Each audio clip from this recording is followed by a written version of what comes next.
Human behavior feels immediate, personal, and intentional.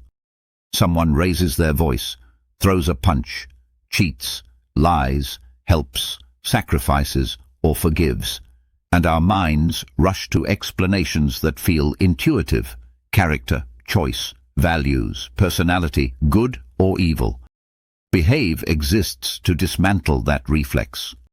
Robert Sapolsky does not begin by denying responsibility or excusing harm.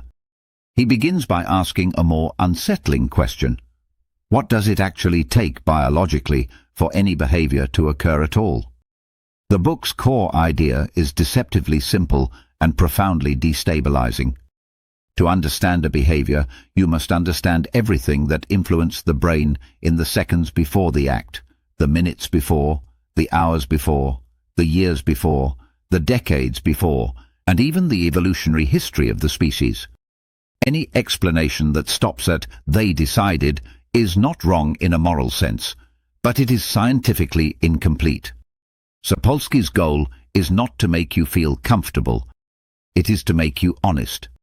Behavior, at the most immediate level, emerges from neural activity. In the seconds before an action, specific circuits are already active, competing and cooperating. The amygdala evaluates threat and salience. Sensory cortices interpret input through the lens of expectation. The basal ganglia bias toward habitual responses. The prefrontal cortex attempts regulation, inhibition, and long-term planning. By the time conscious awareness of a decision appears, these systems have already shaped the outcome. This is not philosophy. It is measurable neurobiology. One of the most disturbing implications Sapolsky emphasizes is that conscious intention often feels like the cause of behavior because it arrives just in time to take credit. Neural activity predicting an action can often be detected before a person reports deciding. This does not mean consciousness is irrelevant. It means it is late. Ask yourself something uncomfortable. How often have you felt a reaction fully formed before you could explain it? Anger, fear, desire, disgust, attraction, these do not wait for permission. The brain evolved to act first and explain later. Minutes to hours before a behavior, internal chemical states profoundly reshape how the brain functions. Stress hormones such as cortisol and adrenaline do not simply make you feel stressed. They directly impair prefrontal cortical function, reduce impulse control, and bias attention toward threat.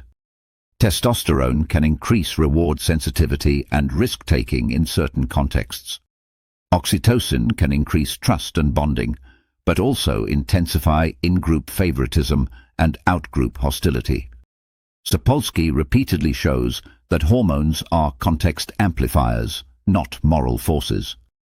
The same chemical can promote generosity or cruelty depending on circumstances. This leads to one of the book's most uncomfortable lessons. Morality is state-dependent. Under sleep deprivation, hunger, chronic stress, or fear, the brain's capacity for empathy, patience, and long-term reasoning shrinks. People become more reactive, more tribal, more punitive. This does not make them worse people in a metaphysical sense. It means their nervous systems are operating under constraints. The question Sapolsky quietly forces on the reader is unsettling. How many moral judgments do you make about others without knowing the biological state they were in at the time? As the timeline extends further back, learning and experience take center stage. Brains are not blank slates, but they are profoundly shaped by what they repeatedly encounter. Trauma sensitizes threat detection systems. Chronic unpredictability trains hypervigilance. Repeated rewards ingrain habits that bypass conscious deliberation.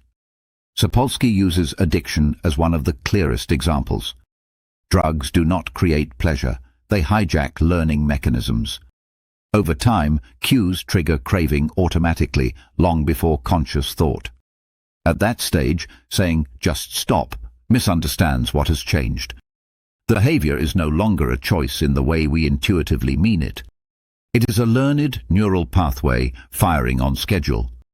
One of the most shocking aspects of Behave is how powerfully context shapes behavior. Sapolsky revisits classic social psychology experiments not as historical curiosities, but as warnings. Under certain conditions, ordinary people commit acts they would otherwise find unthinkable.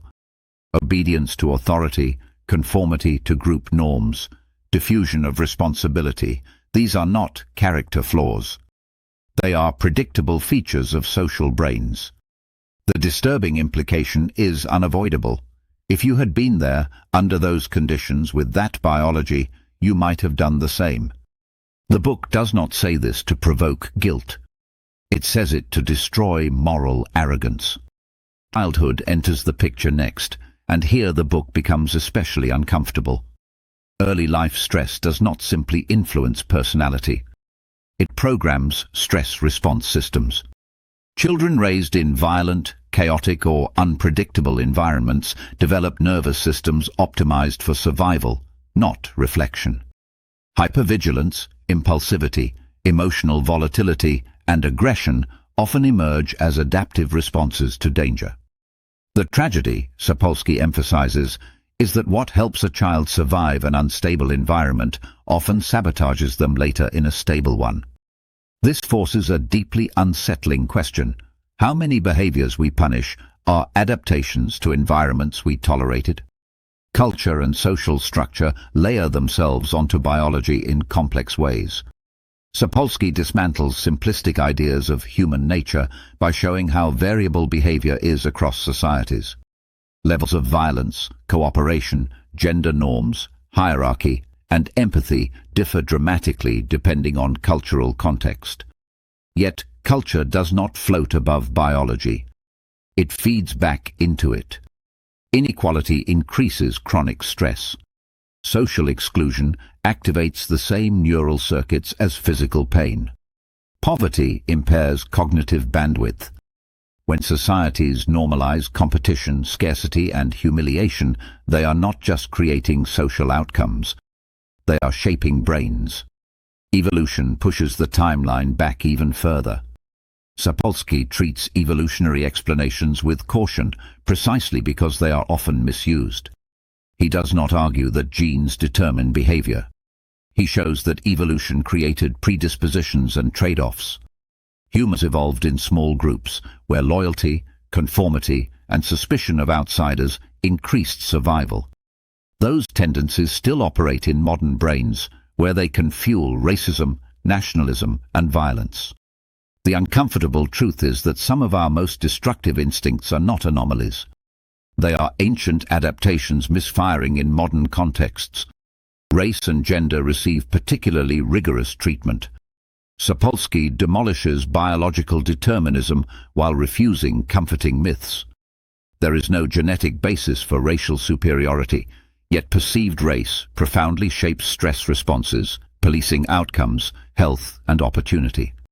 Gender differences in behavior exist statistically, but overlap enormously and are heavily shaped by social expectations and power structures. Power itself becomes a biological force. Those at the top of hierarchies experience lower stress, better health, and greater cognitive flexibility. Those at the bottom experience the opposite. Hierarchy is not just social, it is physiological. Throughout the book, Sapolsky repeatedly returns to one central theme. When we explain behavior too simply, we are not being practical. We are being dishonest. Saying they chose this, or that's just who they are, ends inquiry at the exact moment understanding should begin. This does not eliminate responsibility. It reframes it. Responsibility without understanding becomes punishment. Responsibility with understanding becomes prevention. At this point in Behave, the reader begins to notice something unsettling happening internally. You start seeing your own reactions form before your reasons. You notice how hunger sharpens irritability, how stress narrows empathy, how group identity biases judgment. The book does not ask you to feel ashamed of this. It asks you to stop pretending you are exempt. The most dangerous illusion, Sapolsky suggests, is not that humans are flawed, but that we are in control in the way we like to believe. As Behave moves into its later chapters, Sapolsky turns toward the territory that most readers subconsciously fear the most: morality, justice, punishment, compassion, and free will. By now, the reader has already been stripped of comforting explanations. Behavior has been shown to arise from layers of biology, development, context, culture, and evolutionary history. What remains is the most destabilizing question of all. If this is how behavior truly works, what does that mean for how we judge, punish, and forgive? Sapolsky begins by dismantling the assumption that moral judgment is a purely rational process. When we see someone harm another, outrage arises instantly. It feels like clarity. It feels like truth. But neuroscience reveals that moral outrage is an emotional reflex shaped by evolution to enforce group norms. In small ancestral societies, punishing norm violators protected group cohesion. The problem is that the same circuitry now operates in complex modern societies, where distance, abstraction, and power distort its function. We judge strangers with the same emotional machinery once reserved for immediate threats. The uncomfortable question Sapolsky quietly forces on the reader is this: when you feel morally certain, are you responding to truth or to a reflex that evolved for a very different world? Punishment occupies a central place in this part of the book, because it is where biological reality and moral intuition clash most violently. Punishment feels necessary. It feels deserved. It feels like justice. But when examined through neuroscience, its effectiveness becomes deeply questionable. Severe punishment does little to change behavior driven by impulse, addiction, trauma, or neurological dysfunction. In many cases, it worsens outcomes by increasing stress, reinforcing antisocial identity, and damaging the very neural systems required for self-regulation. Sapolsky does not argue that harmful behavior should be ignored. He argues that punishment primarily satisfies the emotional needs of observers, not the biological needs of brains. Here is one of the most uncomfortable questions the book raises. If a behavior was shaped by factors outside conscious control, what exactly is punishment correcting? Is it preventing future harm, or is it signaling moral outrage to reassure the group? And if it is the latter, are we willing to admit that much of justice is emotional theater rather than behavioral science? Sapolsky uses criminal justice examples relentlessly because they expose the fragility of our moral categories. Damage to the prefrontal cortex can leave intelligence intact while destroying impulse control and moral judgment.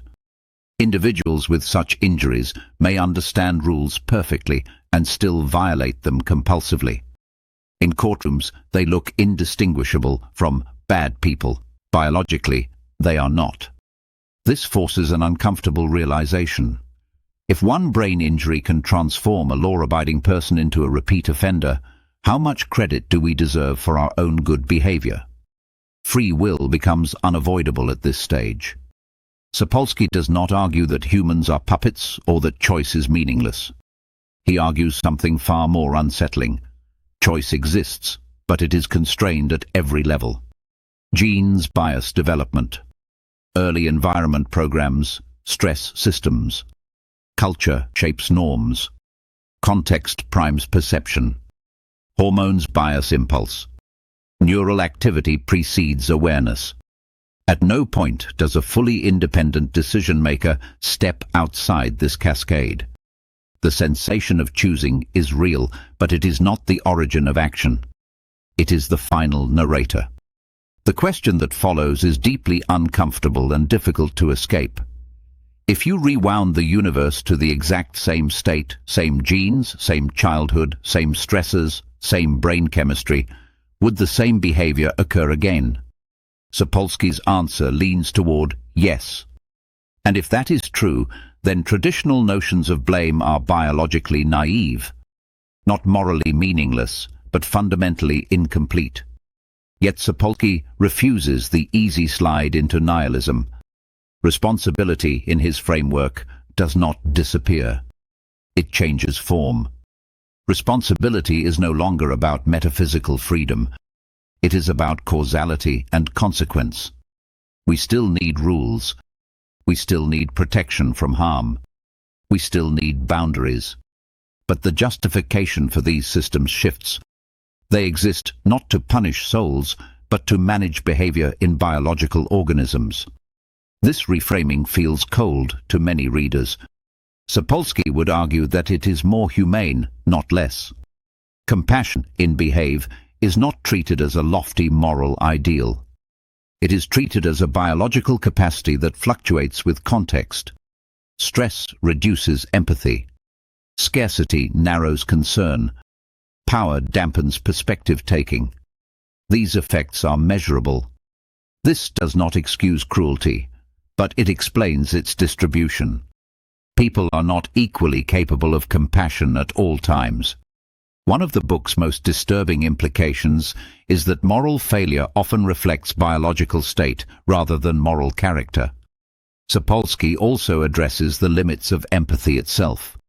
Humans evolved to care intensely about individuals and small groups, not large abstractions.